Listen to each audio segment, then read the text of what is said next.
Hey, what's up, y'all? Mack Garrison here with Dash Studio, and we've got another Dash Bash video interview series. And I'm sitting here with the talented Lo Harris, who is a multidisciplinary artist known for her bold, colorful, and empowering artwork that celebrates confidence, authenticity, and the power within each of us. Her vibrant characters and affirming messages radiate positivity, inspiring everyone to embrace themselves and uplift their communities. And I feel uplifted just in our pre-conversation. Lo, welcome to the podcast, the video cast, whatever we're calling this interview series. Thank you for having me, Matt. Of course. Now, I know we tried to get you at the second Dash Bash, but I think we ran into a little bit of an illness. So we are all thrilled to have you back this summer, healthy, wealthy, with wisdom and everything that comes along with that. After my tummy was turning, I woke up, I was looking at my suitcase and it was looking at me back. And I said, should not be on another plane. It was like, absolutely not. You're not getting on this plane today. I totally get that. I totally get that. You know, I was looking around, gearing up for this interview, and I did a little sleuthing. I had to look you up a little bit, find some other interviews. And one that I found that really stuck out to me was this piece through Adobe. It was, "What do you do, Harris?" You know, and it was this piece where I think they were interviewing a little bit. And one thing you mentioned in there was this idea of being kind of having an unconventional start. Maybe you could start there and explain to me a little bit of this unconventional start into this creative world that you are in. Appreciate that. So it's so funny because my attitudes towards how my career started have actually changed since that interview, where I used to feel like what I was doing was unconventional. And then I was just like, whose start is conventional? Like, there's no such thing as a conventional start when it comes to creativity. Like, you just get in and you do what you do. And like, that creative energy is something that there are many ways to manifest it. For some people, manifesting it comes through going to a portfolio school, you know, doing the whole thing. For some people, it comes from just jumping into the deep end and making things because you want to.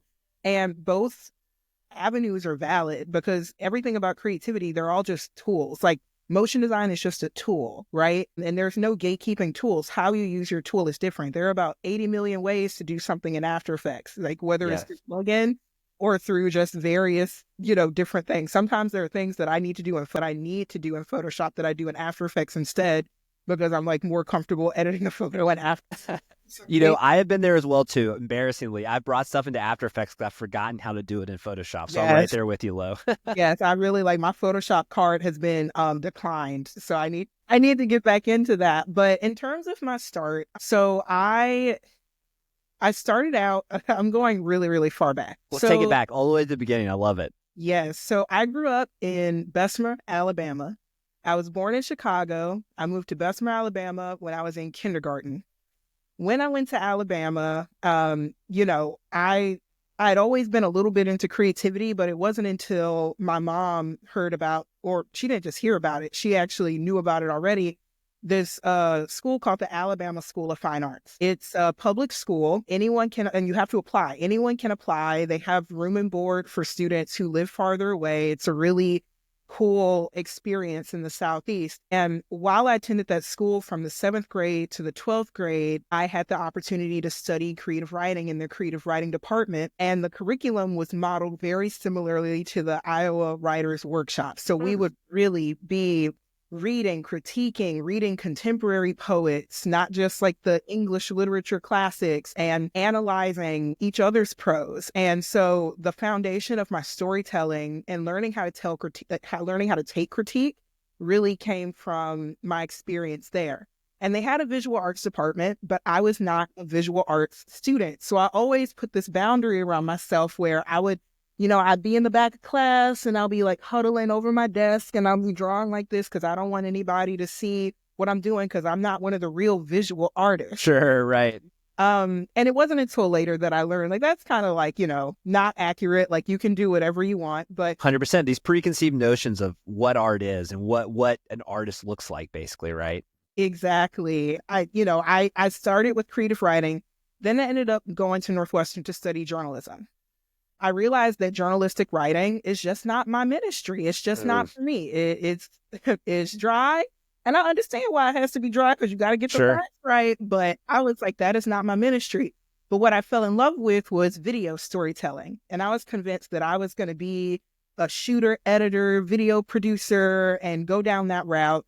But then I ended up falling into this cool subgenre of video journalism, which was motion design.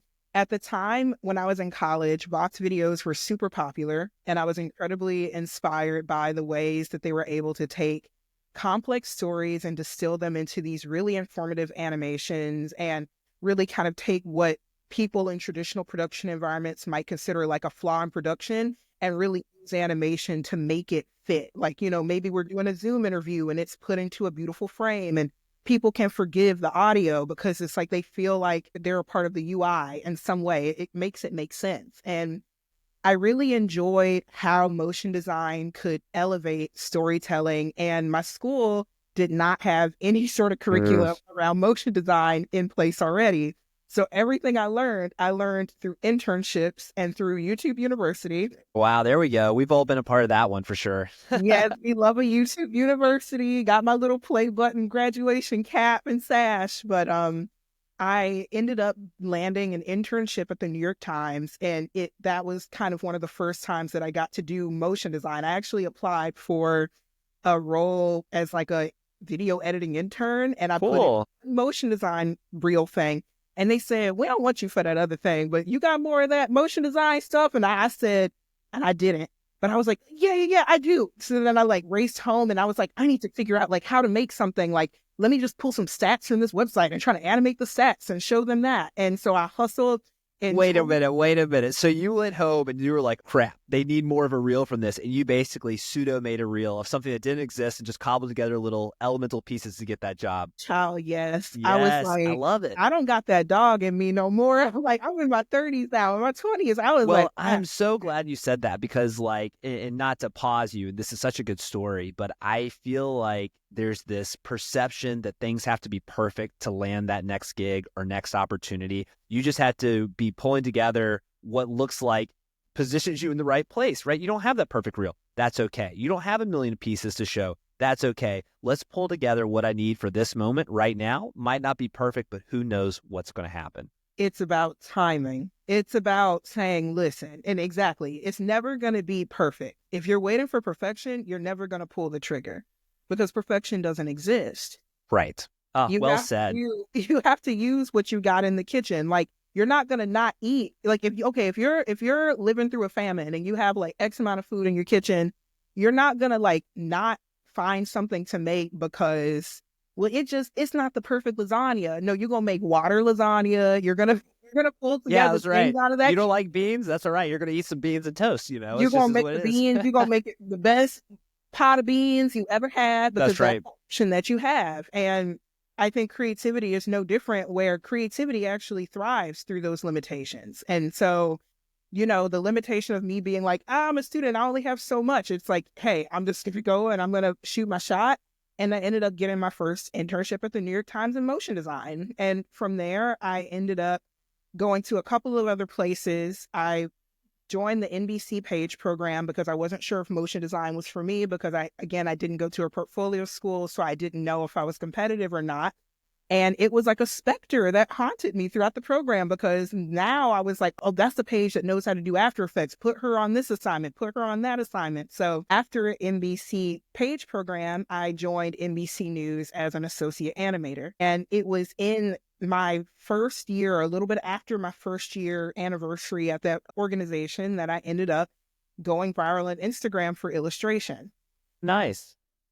So my illustration portfolio, or I guess my Instagram, I actually started an illustration Instagram because I used to love to draw back in high school, like I told you, but I would always be hiding my drawing and sure. feel connected to it. So I decided, hey, how about you reconnect with your inner child and you start to draw again. You stopped in college, just start to draw again, do something fun. One of my coworkers gave me this book by Lisa Congdon called Find Your Artistic Voice. To that effect, I think it's in my inspiration library here on my desk. But I was reading that book and I said, well, I can find my artistic voice too. And I started drawing, and I actually named my account Lo Harris because I didn't want my friends who knew me as Lauren to see, me just trying to draw. Really? It was like too much to put yourself out there like that? That's so funny. Yeah, Lo Harris was like my Superman Clark Kent kind of Yeah, identity I love it. I thing. love the dichotomy there. That's great. And then it backfired. And then I got like a bunch of followers overnight in 2020. And that started what has been a very cool and weird and energizing illustration career and multidisciplinary career where I've gotten to really kind of live like I'm like a Swiss Army knife with a bunch of Yeah. different extensions that I can Well, it's activate so at any time. accurate. I mean, I think back to like that creative writing that you were doing in the early days, and even not defining yourself as an artist, because that's not me. And then you've gone down all these different pathways. I'm curious now. I mean, do you even define what you're doing as an artist? Like, how do you think back on that version of you that was like, oh, that's not art, to all the stuff you've done? Would you define yourself as an artist to this day? Absolutely would categorically define myself as an artist, but I would say on the day to day, I'm just a creative person who does what she will like. And I kind of love that. Like, I'm just myself at this Mm, point. Oh, it's so funny the power that a title, can hold over your head yeah. as when you're a creative. There are some people I know who aspire to be art directors or aspire to be creative directors. And the only way to have that aspiration satisfied is for an organization to bestow you that role. To validate you with this Right. position, basically. Yeah, yeah, Right. yeah. And that's not the case. I kind of forged myself into a creative director, into an illustrator, into all of these different things through unconventional avenues that go outside of kind of the typical corporate structure. You don't need Oh, permission to do yeah, it. you could do whatever. Well, what's so interesting to me, and I'm so curious about this, like, there used to be, and maybe there still is, this philosophy as a creative to like niche down, be good at like one thing. And if you're so good at one thing, people can't ignore you. They got to hire it. But for a lot of us, our studio included, that feels a little boring. You want that variety. You want to do a lot of different things. How has that shaped how you've pitched yourself for work? Or has it shifted it? Or in a way, has it just been more about there's more opportunities coming to you because you're kind of open to it, and as a result, things stick out more than they maybe would have otherwise if you had been a bit more pointed?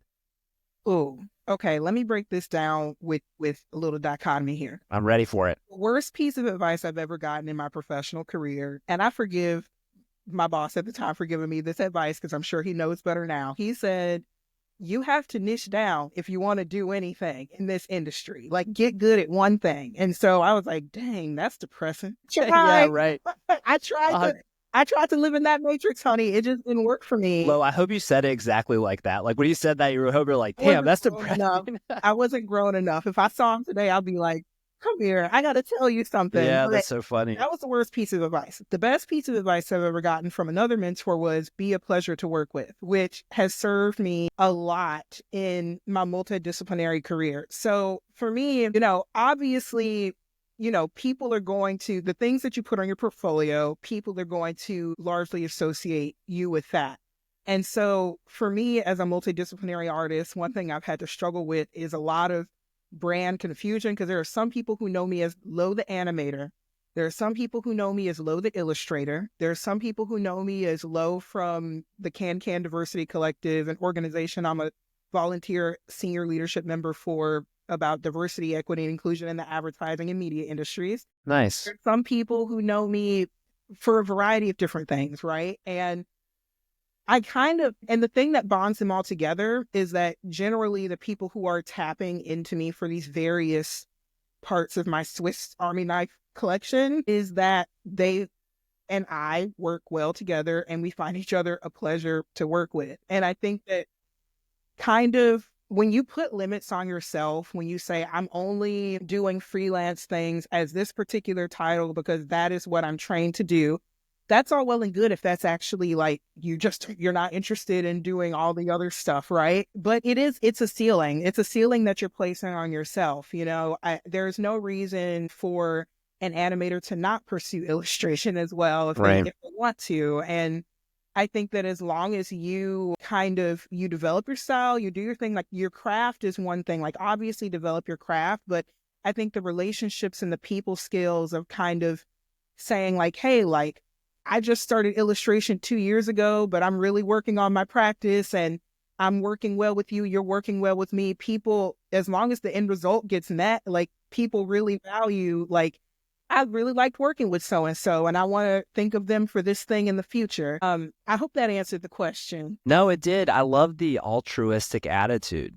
How do I lift people up? How can I help the folks around me? How can I go above and beyond for whatever the ask is to make sure it's met and just to help this individual? I think it stems from just the variety of different backgrounds you've experienced in, feeling more comfortable trying new things, and therefore feeling a little bit easier to say, sure, I could do that. I know another piece that I noticed about you, Lo, is, while you have these different skill sets, they're almost unified under this umbrella of championing joy, promoting authenticity, and celebrating that shared humanity. So it's interesting to see, like, while it's all these varied subjects, there's a core to it all of who you are, that personality. What motivates you to bring such uplifting energy into your projects, and what impact do you hope to leave on your audience?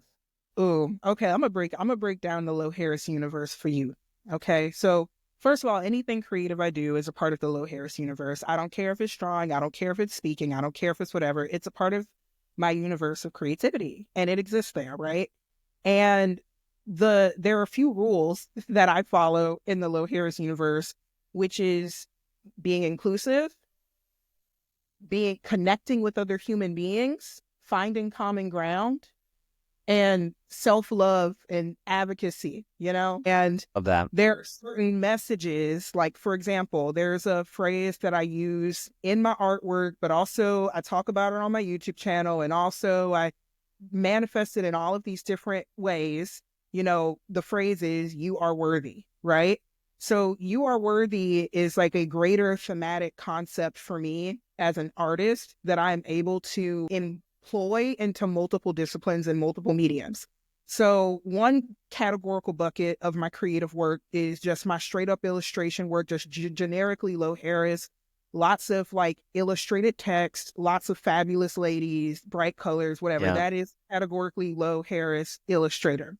I'm working on a side project right now where I want to create I have created a separate account of illustrations called Planet Prismara, which is very cute and kind of like, it's adult/kid friendly. It's kind of one of those things where like anyone of any age can kind of find something about it. I love that. Little characters I created called the Munchkies.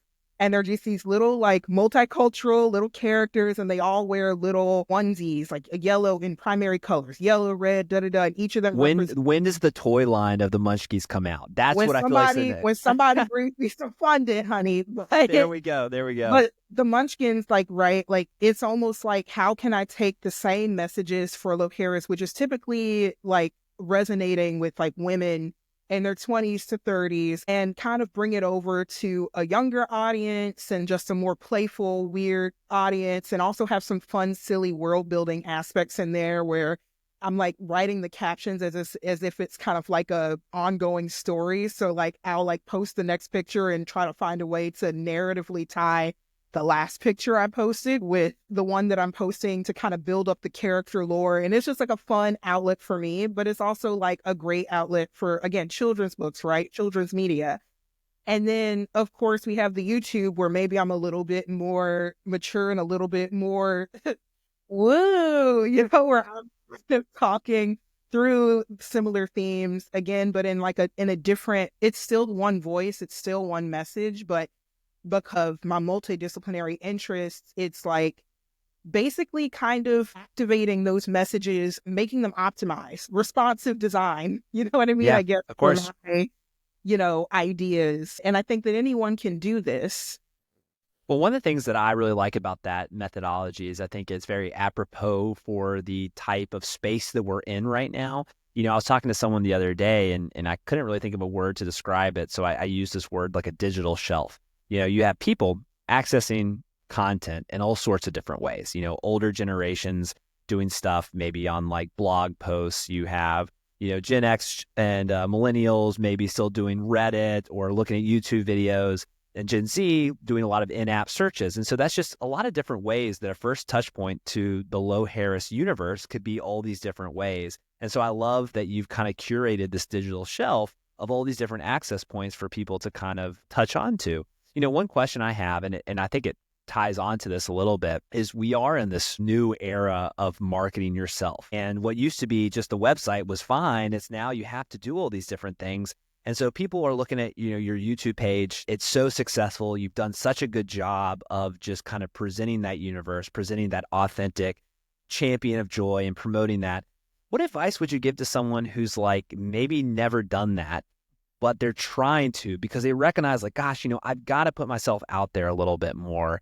Where's a good place to start for someone who's trying to get a little bit more of that public facing influencer, for lack of a better word, to kind of show off the work and who they are? The first thing that I would say is follow your muse. So I have this funny ritual with ideas where I used to think, oh my God, I have a great idea. Let me go write it down so I can remember it later. I never go back to that. In fact, it's basically just me saying, I got a good idea. Let me go kill it. So I never pursue it again now that I've talked about it and I've gotten the adrenaline out around it. For me, it helps to follow my muse. So following my muse might look like, let's say I don't have YouTube. And this is actually kind of how I started my YouTube, actually. I've been wanting to get into YouTube for a little bit, and I had tried here and there, but I just felt like it just wasn't sustainable for me the way I was doing it. And I still hadn't really worked out my identity on that particular platform and like how I wanted to produce things where it really fit into my lifestyle. Because here's the thing. One thing about me at this point, I'm not about to let being on social media corrode my personal life, my free time. It needs to be easy for me. So that's the first thing. It needs to be easy for you. Customize it for you. Just because Susie Q over there is doing like 80 posts a day and has like the design thumbnail, all that, like whatever, like keep on moving. What works for you? If she wants to spend 6 hours of her day doing that, how do you want to spend 6 Right. And you can do 20 minutes on your phone, that's okay. It's just basically it's like finding what works for you and starting. Right. And it's about consistency as well, which I'll get into in a bit. But going back to this muse idea, if I feel the urge in me, which I did one day, I said, I feel the urge, I just need to like do this YouTube thing, because I realized if I keep waiting for the right time or for when like I have more time, like less of a demanding work life or whatever, I'm just never going to do it. So how can I follow this muse and act on this muse and just make the channel and make a video?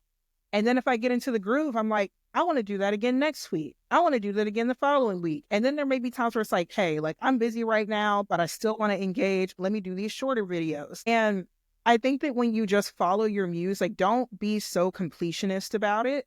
Just start it and you can put it to the side and it'll still be waiting for you later. This is not a race against time. Like this is your art career and your art practice, and it has to develop naturally. Did you ever feel like, not to interject, but I'm just curious, because like creatives, I just feel like we hold stuff in such high regard. Like this is you. This is your personality you're putting out there, that I feel like we overthink it sometimes. I mean, heck, I do sometimes. I'm like, I don't know if this is ready to go to the public. How did you kind of overcome that and just be like, forget it. I just got to do it. I got to start. Like, was there anything that just kind of got you over that hurdle? I think that I've had that natural proclivity to just start things, but I think that I kind of lost that actually kind of at what some people might look at as like the height of my career, where it's like I'm sitting on Instagram all the time and everything's like I used to do this really specifically branded approach where everything was pink, yellow, blue, green, pink, yellow, blue, green. I had jumpsuits that were yellow, blue, green. Nice. And mind you, it did not look good on my complexion. So that's like a whole other, but I was trying so hard to build the brand that I was taking chunks out of myself. I was losing pieces of myself trying to curate, or not even curate, just trying to maintain an online identity that maybe in a fleeting moment made sense for me at a specific time. But I was growing up. I was growing up, and you were almost like tailoring it to like this idea of what you think you should be versus really like tapping into like who is Lo, who is me, you know? Yes, exactly. And also it's a dynamic thing. Like you are literally a living, breathing organism. Like the you that I was talking to at the start of this call is exponentially different than the you that I'm talking to in this very moment. And you're allowed to change your mind. And I think creatives forget that because people get so caught up in their digital footprint and they're like, but yeah, you're being a hypocrite. It's like, Got in to my change. feed, I posted this thing and like, oh, I'm supposed to be always like this. And like, oh, this is what they're expecting. I'm going to be real. Don't really care enough about me to be paying too much attention to how I post one moment to the next moment. All they see is that thing right there, right now. And if I'm being negative, they'll be like, oh, that's sad. You know what I mean? If I'm being, Sure. they'll be like, oh, that's dope. But nobody's tracking you like that.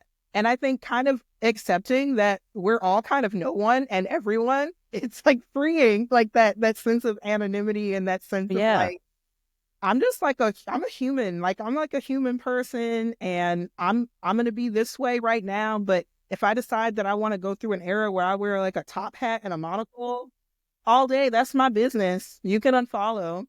I love it. Do you feel like it's so interesting to me because, like, hearing you have these, like, in my mind, I've got these two visual parallel paths that you're on. There's one that's like the creative Lo Harris, and it's your journey from the writing to where you are today. And then there's the personality of Lo Harris that is evolving and changing and adjusting, that's kind of moving, and sometimes it intersects the creative and where it is today. What I feel like is so strong about you and what has been really successful is that you've been able to tap into that. And you understand that, and you're flexible and open to the change that is coming. And I think some folks still struggle with how to find that openness. Do you think a lot of that came from trying so many different things? Like, is that maybe what you might encourage audiences to say, like, look, you've just got to dabble and try, and that's the best way to kind of figure out who you are? I mean, you really got to go to bat for yourself. Nobody's going to go to bat for you. You got to go to bat for yourself. Otherwise, like, what, you're just going to spectate? That's boring. Yeah. Like, Yeah, right. No, like, don't you want to 100% have take fun? control. Don't you want to like hit the ball, like run around the base, like get tagged out? Like, like, yes, I think just trying. The hardest part is just trying, the hardest part is trying, because I think people get caught into a loop where they are ruminating and they're planning it, and they build so many expectations and invest so many anxieties into this perspective of themselves. And, oh, all the brands, like, I'm not going to be like this because what if brands, like, just try, just try. Of I course, love them. respect yourself and of Sure. course, be mindful of your online safety. I know with like my YouTube stuff, I'm very, very careful about like identifying information, things like that. But I think that I don't think that social media has to be as big of a boogeyman for artists as the platforms have honestly convinced Sure. us to make it feel like it is. We have gone from a creative economy where it's like you're really kind of measuring your creative impact on like actual like interaction and impact on your community. You do a mural and you get to see kids playing in front of the mural, whatever. And like they have taken something that's very human, very organic, very like qualitative, and turned it into a quantitative metric. Yeah. That not only is being measured against us by, brands, but by each other, by ourselves. People are actively withholding themselves from creative collaboration because they see someone's following is X and they're at Y. Right. How detrimental to your creativity, how detrimental to your growth as an artist for you to decline. Be focused on the likes, be focused on the following count, things like that. When at its core, I mean, honestly, Lo, I think we discovered you. I found you just through social media, right? I think I found it on like LinkedIn or not LinkedIn, Instagram, I think. And so there is a good part of it, right? There's finding great artists, finding that inspiration, the stuff you're into. I know so many folks who are coming to our event are so inspired by what you've accomplished and the work that you're doing. Who are you inspired by? Who are some of the creatives out there that really light up Lo Harris? So I've been getting really into world building recently. And so I've started like collecting, like compiling like interviews with artists, video. Like I always recommend if there's someone you admire, go look for interviews. It is like illuminating. So artists I admire, and the ones that I'm really looking at right now, I told you a little bit about my munchkins. Yeah.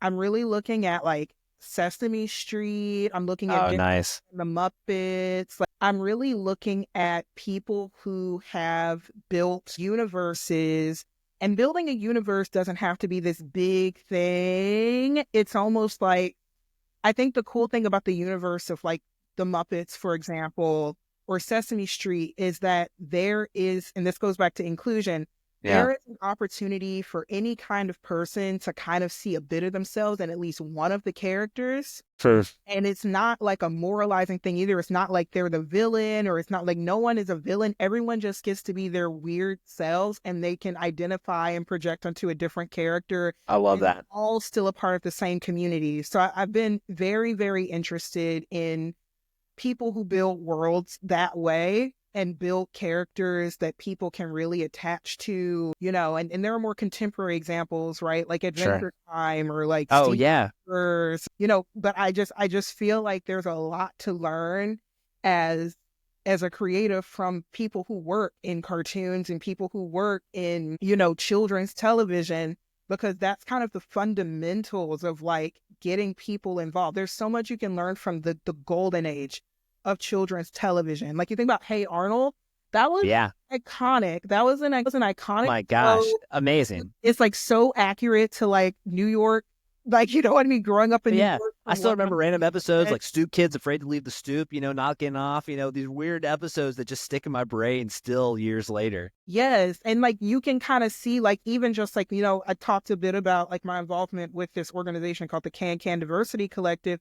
Even being able to see different people of different cultures just kind of represented, not in a weird tokenizing way, but just like let Sure. people be and appreciate the differences. Just let people be. I think that that's really powerful. I love the world building concept too. And it just feels like a natural evolution for kind of the Low Harris world. Just again, going back to like that digital shelf idea, got all these different pieces out there. It feels like a good expanse. Now, not to put you on the spot here, because I know we still have 4 months or so till the Dash Bash. So you don't have to have a topic solidified yet.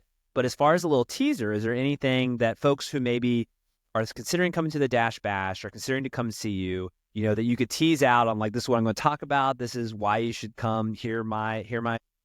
So I actually am going to turn it back on either you or the Dash audience, because All I right. had realization for myself recently that when I enter spaces and I come to speak, it is very important that I'm serving the space and the actual needs and concerns and curiosities of the people that I'm coming to speak to. And I don't want it to be a thing where it's like, I'm gonna come and talk about myself, because you could go read all that on the internet. So I'm still pondering it, because I am trying to kind of do some like social research among some of my peers to really Yeah. understand, look, I got a lot that I could sit up there and talk about on stage for 45 minutes, but what's going to be helpful for you? What do you think? You know what I mean? People No, it's really a good hear question. from We me. might have to, we'll have to open up the comments on this video to see what people want to suggest. I know selfishly, something that I just feel incredibly impressed by with your growth over the years, Lo, is just your ability to navigate change while staying authentic to yourself, but also be open to the next medium or the next technological challenge that's around the corner. Because I think something that is pervasive in our space is change. We're just navigating a lot of it right now. Even our industry compared to 10 years ago feels different. And so I think as someone who has navigated change successfully and has kind of gone with the flow for both your personality and what you're interested in, but also what the industry demands, I think there's a lot of conversation that could be happening there. But that's just my take. So there's plenty of others, and I can't wait to hear what everyone else has to say. So everyone listening, this is your cue. If you have not gotten Dash Bash tickets yet, make sure you join us this summer, June 11th through 13th, 2025. The Dash Bash is a great place to connect with other like-minded individuals, share ideas, and really find an inclusive space for the motion design community to have deep, honest, and helpful conversations. We've been speaking today with Lo Harris, who is a multidisciplinary artist known for bold, colorful, and empowering artwork, and we cannot wait to have you this summer at the Bash, Lo. Thanks so much for the teaser today and for joining us on this interview. Thank you so much for having me. I'm super excited to see y'all, and I hope it's warm. It's going to be warm because we are in the South and in North Carolina. Hopefully it's not too warm. Thanks, Lo. Thanks, everyone.